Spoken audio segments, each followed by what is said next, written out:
So I got the charge pipe and blow valve. I already put on the charge pipe this morning. So there is a ring that you have to put inside there, and then a snap ring, which you can see right there. And you have to use these are called snap ring pliers. So the way this works is these two little points, you put them. There's cutouts in the ring. You once you put them in there, you squeeze it down to compress the ring, and you can pop it right in. I didn't have to take off anything. I just put it in the way it is. And I did scratch it a little bit right there, but when it sits in the car, it's gonna sit in there like this anyways, so it's not a big deal. And then I got these hoses that I have to connect from the start by removing the duct for the air filter. I use the T15.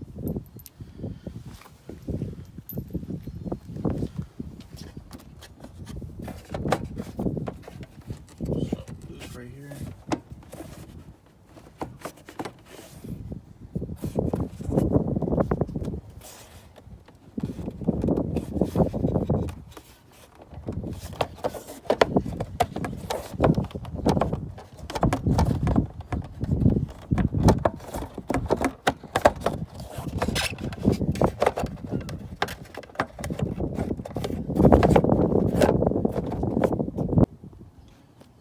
Once you get that out of the way, you have more area to work with.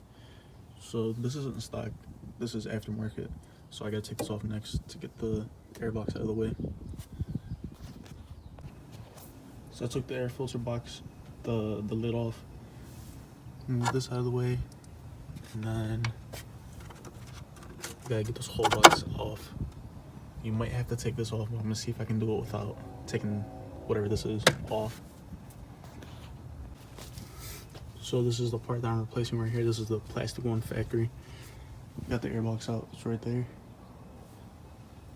And then this just sits right here, and I just slid it up.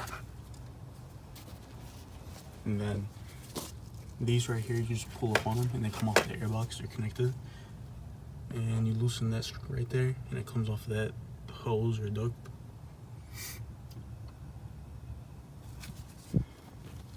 Okay, so the video ends there, and the rest of these are pictures. So what ended up happening was I dropped the two screws that hold on the mass airflow sensor that you guys just seen in the beginning, and after that I stopped recording. The next day I pretty much we put the car on a lift at work, and I was able to grab the two screws that I needed, so it pretty much worked out. This is the picture of the new charge pipe and the mass airflow sensor that you have to put on, and with the kit it comes with special screws. You can't reuse the original ones, and I think that the threads on the charge pipe were like kind of messed up because you pretty much had to like kind of force it to start with, and that's why I dropped them. But pretty much I put them in and everything worked out fine. So that was the only thing that caused me trouble. I heard that like the snap ring that holds the blow valve gives everyone trouble, but that pretty much went right on for me. This wasn't hard to install or anything like that. It was just pretty much I dropped the two screws, and I pretty much needed those to hold this mass airflow sensor on. And then the next step, before you install this new charge pipe, you have to put in this O-ring. You can either order a brand new one or reuse the one that comes originally on the car. So when you take off the original charge pipe, the plastic one, it's right inside, and you just peel it off and you put it back in here in the groove.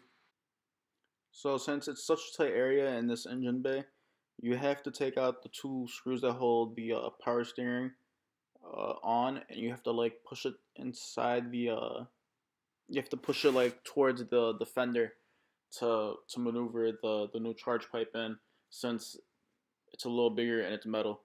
But once you do that, you're good, and everything goes in how it should. It's a little tight, but you can put your power steering back, and it doesn't interfere with anything like that. This is the C-clamp. This is going to hold on the new charge pipe. You can get a replacement, or you can just use the original one that came on the car, and that's what I did. So at this point right here, we're pretty much almost done installing this kit. As you can see right here, we're connecting the charge pipe to the plastic one, the lower charge pipe on the car. There's a replacement one that you can get, which is metal for the lower part, but usually we only replace this top one that connects to the throttle body. So you're just gonna connect it and put those two clamps on right there. And the next step would be, these are the diverter valves, block off caps. There's only two. There's one in the front and one all the way in the back that you have to block off, and make sure you clamp these down tight so they don't come off. The next step is putting in this O-ring and the snap ring to hold on the blow valve. Comes with the kit when you order it online from wherever you get it from. The snap ring is gonna go around the blow valve. You gotta angle it to fit on there the right way. And then you need snap ring pliers to compress the ring and to get it to line up in the grooves on the charge pipe, the flange. And then this right here is the last and final step. So you get two hoses that come with the kit and then different connectors. So what I did was, on the intake manifold, you need a hookup from there to the blow valve. That's how you get the noise and all that good stuff. So you need a short end, which is going from the intake manifold to the piece in the middle, and then you're gonna cut a long hose that comes up to the blow valve. And after that, you're done. Just clamp it down from the blow valve side. And once you're done, your car will pretty much sound like this.